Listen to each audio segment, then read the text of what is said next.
이스라엘이 모든 소유를 이끌고 떠나 브엘세바에 이르러 그의 아버지 이삭의 하나님께 희생제사를 드리니 그 밤에 하나님이 이상 중에 이스라엘에게 나타나 이르시되 야곱아 야곱아 하시는지라.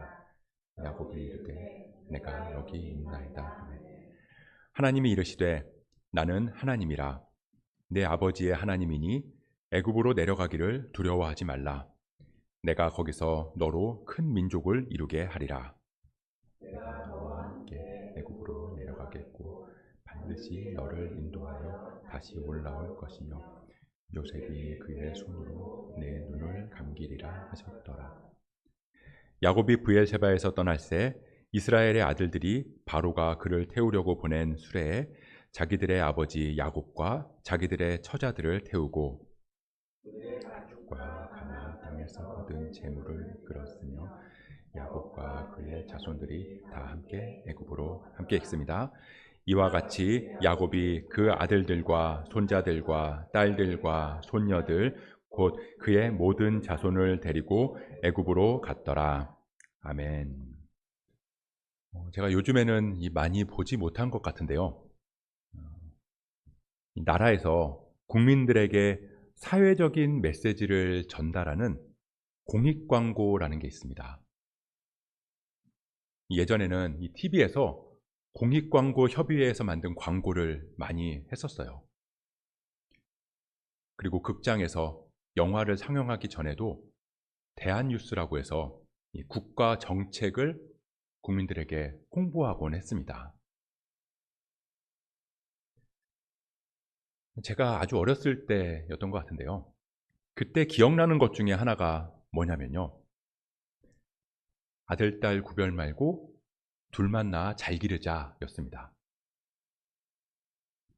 근데 그보다 훨씬 이전에는요.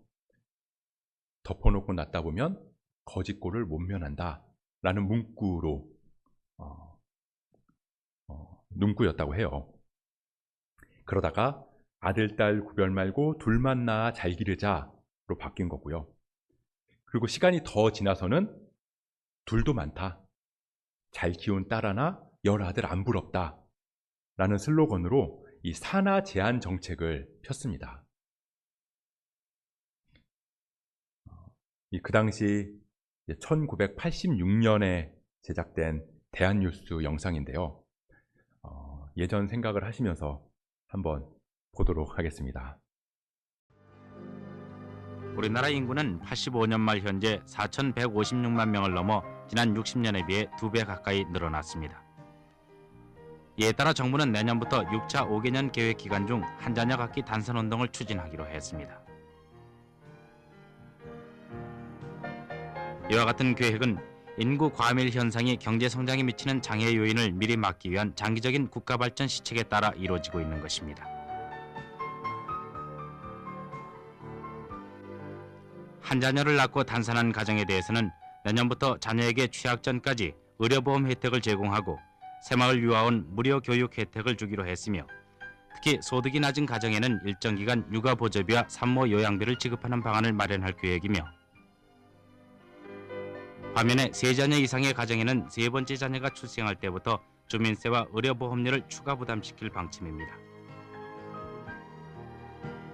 이와 같이 다산가정에 불이익을 주는 제도를 추진한다면 94년에 가서 인구 증가율이 1% 수준에 도달할 것이고 이 목표가 달성돼도 2023년경에야 선진국 수준인 0%에 이를 것으로 전망하고 있습니다.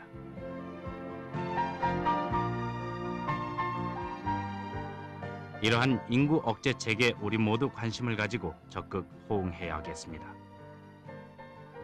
폭발적인 인구 증가, 한정된 국토의 모자라는 식량, 주택 보급 등 허다한 문제들이 우리의 앞길을 가로막고 있습니다. 우리 모두 잘 사는 선진 국민이 되기 위해서도 이 운동에 적극 참여해서 초를 다투어 늘어나는 인구 시계를 멈추도록 해야 하겠습니다.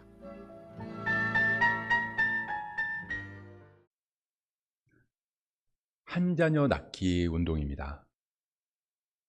자녀가 한 명이면 의료보험도 지원해주고 무료 교육도 실시하고 육아보조비랑 산모 요양비도 지급한다고 해요. 반면에 자녀가 3명 이상이면 세금도 더 내야 되고요. 의료보험비도 훨씬 늘어날 거다라고 이야기를 합니다. 지금이랑은 완전히 반대죠. 지금은 이 다자녀 가정에 혜택을 막 몰아주고 있잖아요.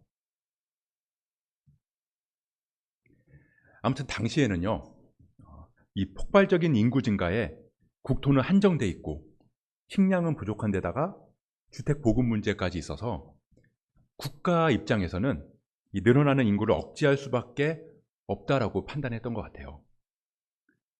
그래서 그런 정책을 폈던 게 어느 정도 이해는 갑니다. 그런데 이때부터 10년 정도가 지난 2000년대 들어서는요, 표가 완전히 달라집니다. 하나보단 둘, 둘보단 셋이 행복합니다 라는 슬로건을 내걸기 시작했고요. 아빠, 혼자는 싫어요. 엄마, 동생이 갖고 싶어요 라는 내용으로 이제 홍보 영상들이 제작되기 시작하는 거죠. 이 나라의 인구 정책 방향이 180도 달라진 겁니다. 그럼 어떻게 하다가 이 불과 10년 사이에 정반대의 정책이 나오게 된 걸까요? 10년 전에는 아이들은 사회에 전혀 도움이 안 되는 존재이기 때문에 필요 없다. 그래서 낳지 말자. 그랬다가 갑자기 2000년대 들어와서는 이 아이들을 좀 활용할 수 있겠다. 활용 가치가 높아졌다라고 해서 출산을 장려하게 된 걸까요?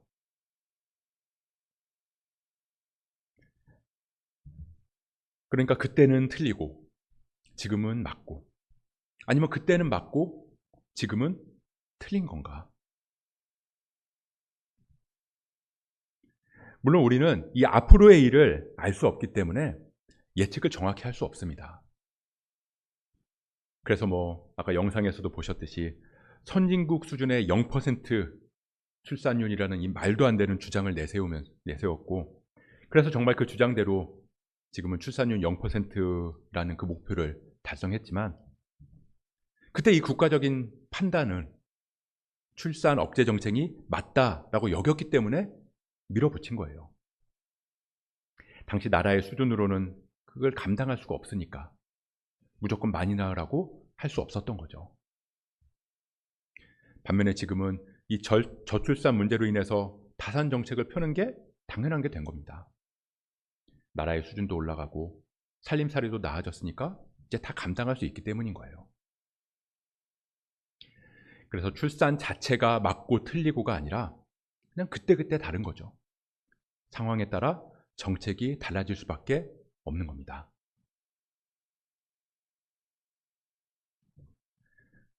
우리는 계속 이 창세기 말씀을 보고 있습니다. 잘 따라오고 계시죠? 드디어 요셉이요, 형들에게 자신의 신분을 드러냈습니다.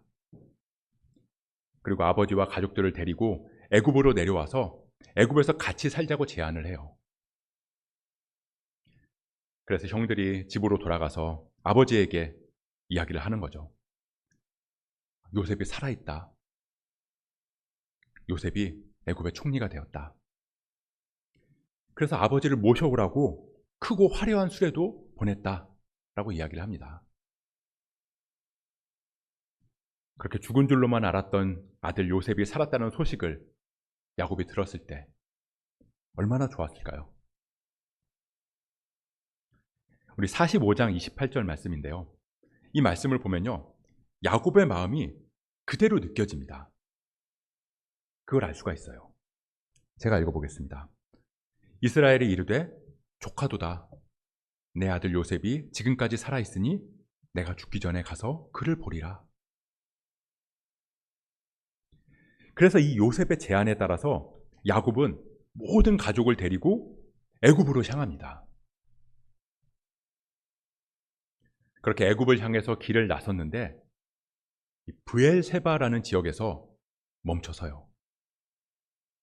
그리고 그곳에서 하나님께 제사, 예배를 드립니다.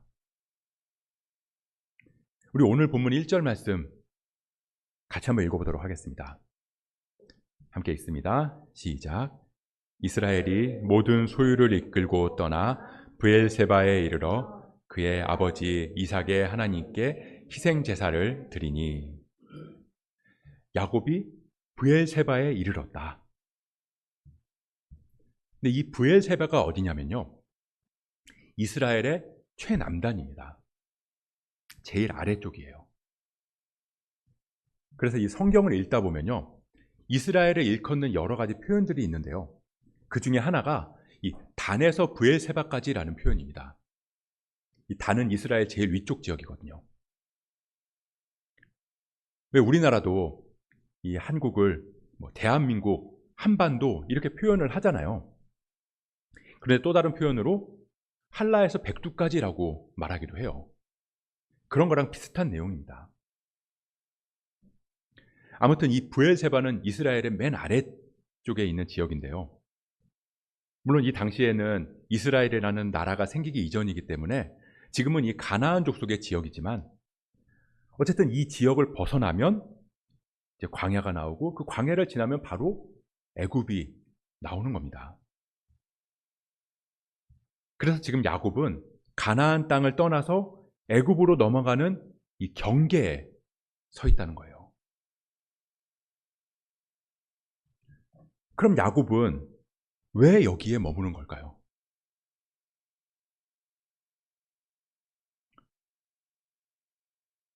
저는 가끔씩 이 아이들한테 신앙 이야기를 할 때가 있습니다. 예전에 아빠가 이런 일이 있었는데 그때 하나님께서 이렇게 도우셨다. 우리 집에 이런 상황이 있었는데 그때 하나님께서 인도하셔서 우리가 이런 상황을 이렇게 겪고 견뎌내고 이겨냈다. 이런 이야기들을 아이들에게 종종 할 때가 있습니다. 그런 이야기를 하는 이유는요, 이 아이들도 이 엄마 아빠가 만난 하나님을 경험하고 또 믿음이 자라기를 바라는 마음에서 그런 이야기들을 해주는 거예요.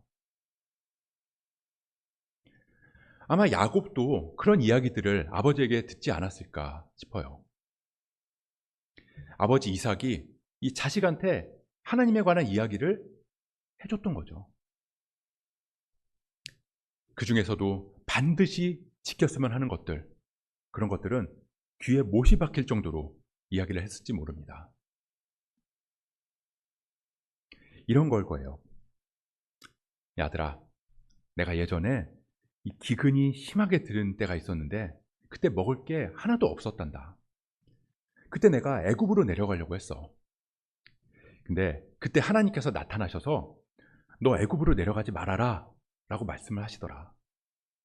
그러면서 나에게 내가 너에게 지시한 땅으로 가라 라고 하시는 거야.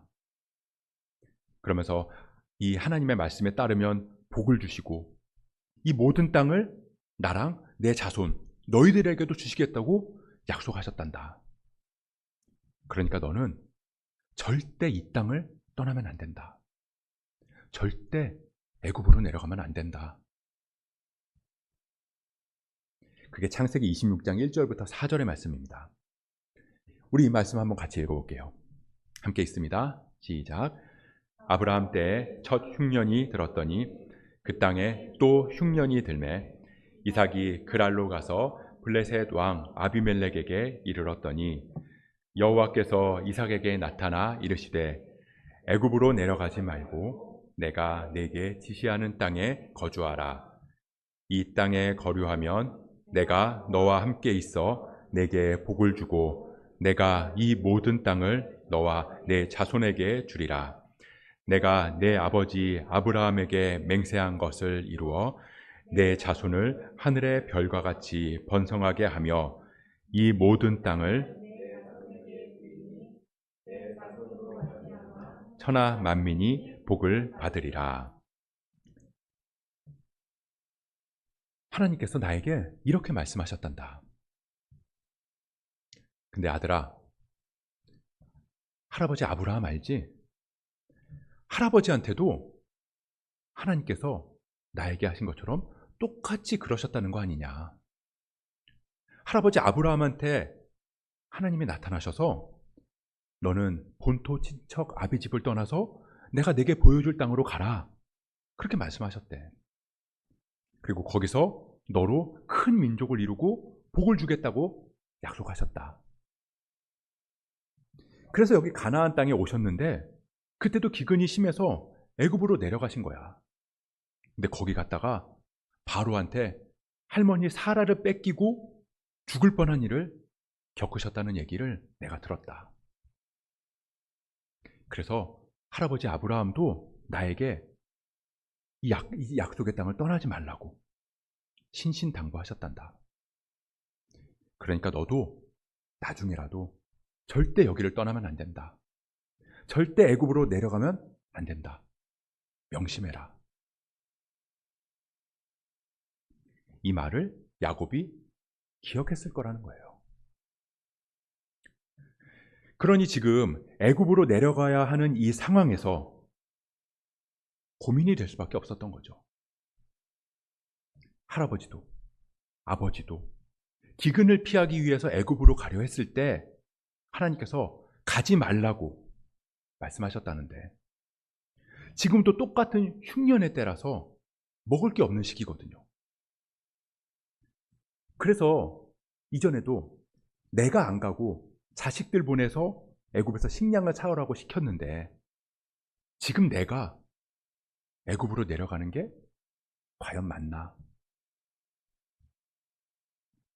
안 가자니 사랑하는 아들 요셉을 볼 수 없고 또 가자니 할아버지랑 아버지 말씀이 마음에 걸리고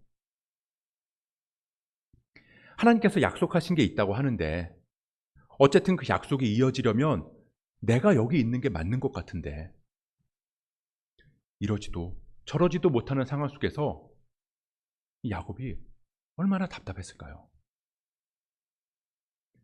그래서 그 경계에 서서 갈등할 수밖에 없었던 겁니다.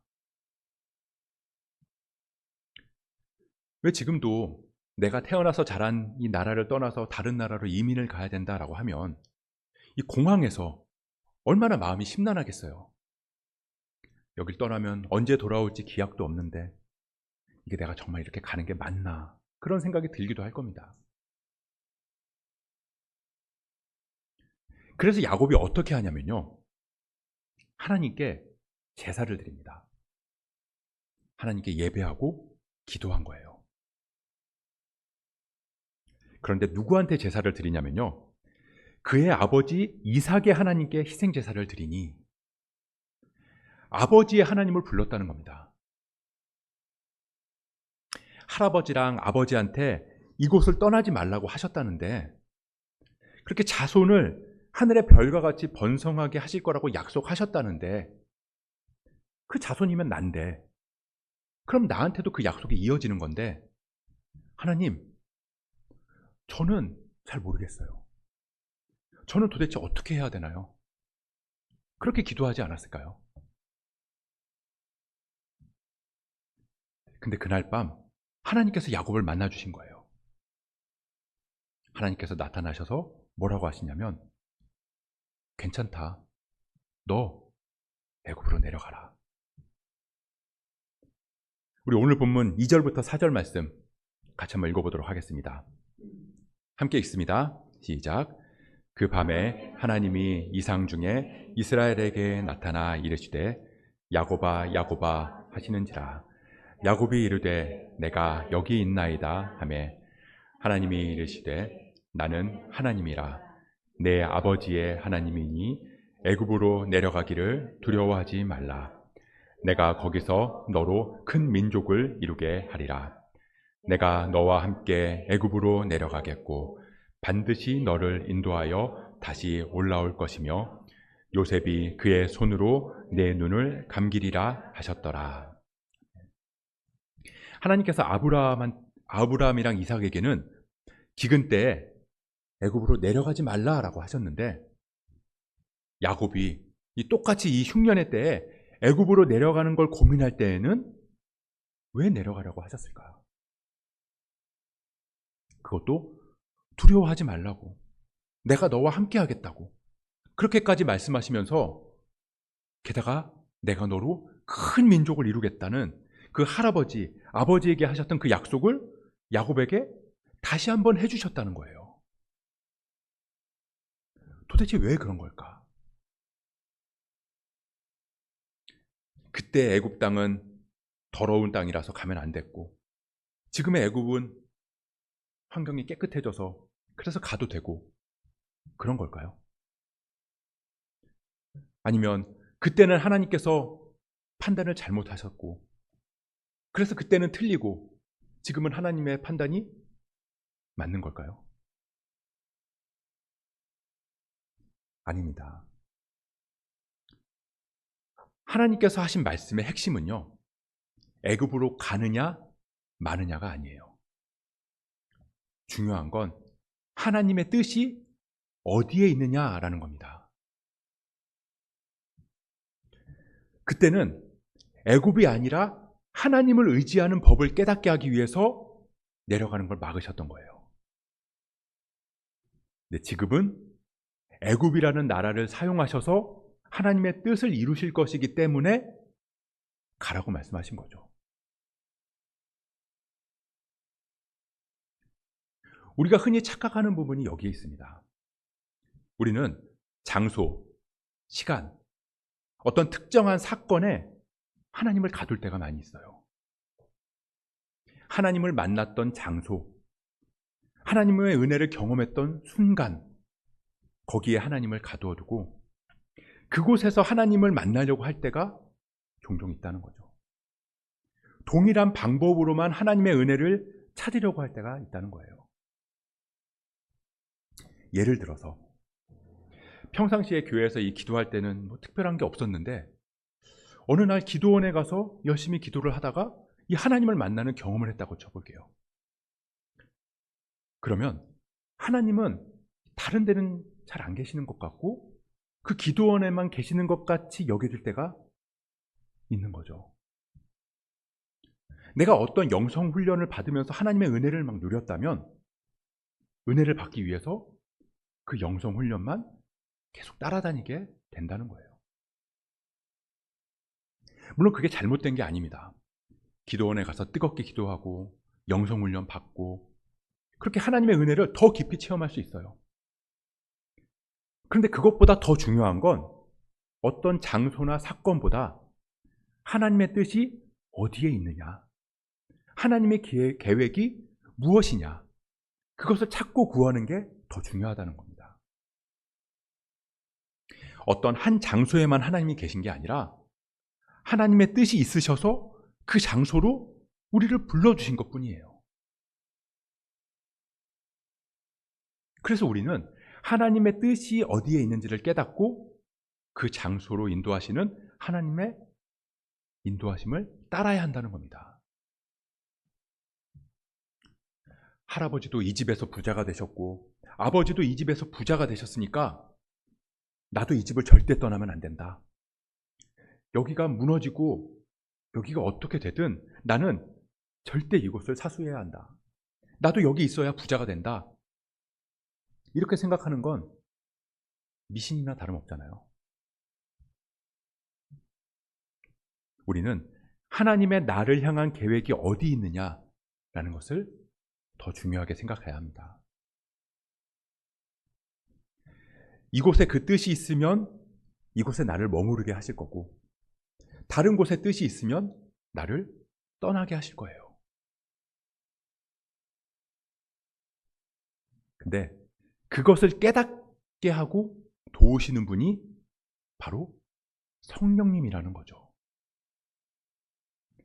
그리고 그 길로 인도하시는 분도 성령님이십니다. 보혜사, 곧 아버지께서 내 이름으로 보내실 성령, 그가 너희에게 모든 것을 가르치고 내가 너희에게 말한 모든 것을 생각나게 하리라.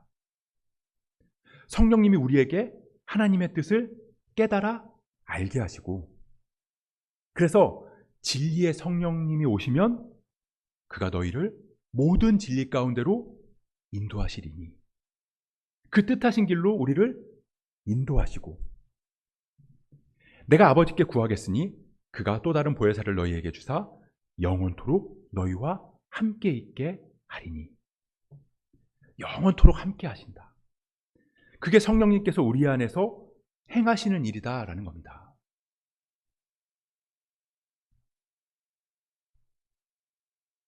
하나님께서 말씀하세요. 내가 너와 함께 애굽으로 내려가겠고 반드시 너를 인도하여 다시 올라올 것이다. 이제 야곱은 약속의 땅을 위해서 약속의 땅을 떠나는 여정의 길을 걷게 됩니다. 성령이 임했다라는 게 뭘까요? 성령이 임한다라는 것은요, 갑자기 한순간에 방언이 터진다거나 지금까지 안 보이던 미래가 막 한순간에 보이기 시작한다거나 갑자기 병 고치는 은사가 생겨나고 그런 게 아니에요. 물론 성령이 임하면 그런 성령의 은사들이 주어질 수 있습니다. 하지만 말 그대로 은사예요. 선물이라는 거죠. 필요한 사람에게 필요한 것을 하나님께서 선물로 주시는 겁니다. 그것도 다 뜻이 있기 때문에 주시는 거지 그 자체가 성령이 임했다는 증거일 수는 없다는 겁니다. 이 성령이 임했다라는 증거는요, 이제 우리가 하나님의 뜻을 찾고 하나님의 인도하심에 따라가게 됐다는 거예요. 내 판단, 내 결정, 내 경험, 그런 것들에 하나님의 일하심을 가두지 않고 하나님께서 이끄시는 대로 순종하며 그 길을 따라가게 되었다는 거죠. 그게 성령이 임한 사람들의 모습입니다. 이 성령은 뭐 게임이나 만화에 나오는 것처럼 그냥 에너지가 가득 차면 쓸 수 있는 뭐 에네르기파 같은 게 아니에요. 성령님은 하나님이십니다. 성부, 성자, 성령, 삼위일체 하나님, 한 분이신 하나님이세요. 무슨 말이냐면 성령님은 살아계시다는 거죠. 한 장소, 한 사건, 한 시간에 머물러 계신 분이 아니라 하나님의 뜻이 있는 곳으로 우리를 이끄신다는 거예요. 근데 그게 우리 눈에는 그때는 맞고 지금은 틀린 것처럼 보일 수도 있다는 거죠. 하지만 성령님의 인도하심은 그때도 맞고 지금도 맞습니다. 그 맞는 길, 옳은 길로 인도하시기 위해서 때로는 우리가 축복이라고 여기는 것들을 내려놓게 하시기도 해요. 약속의 땅을 얻게 하기 위해서 약속의 땅을 떠나게 하신 것처럼 축복을 얻기 위해서 축복을 내려놓고 영생을 얻기 위해서 우리가 생명처럼 여기는 것들을 거두어 가시기도 하세요. 하지만 성령님의 인도하심은 늘 옳습니다. God is good all the time.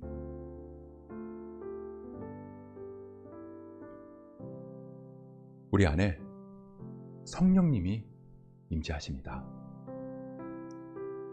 믿으세요? 아멘. 우리 안에 성령님이 임재하십니다. 우리가 그 인도하심에 따라가면 우리는 늘 옳은 길을 걷게 될 줄 믿습니다.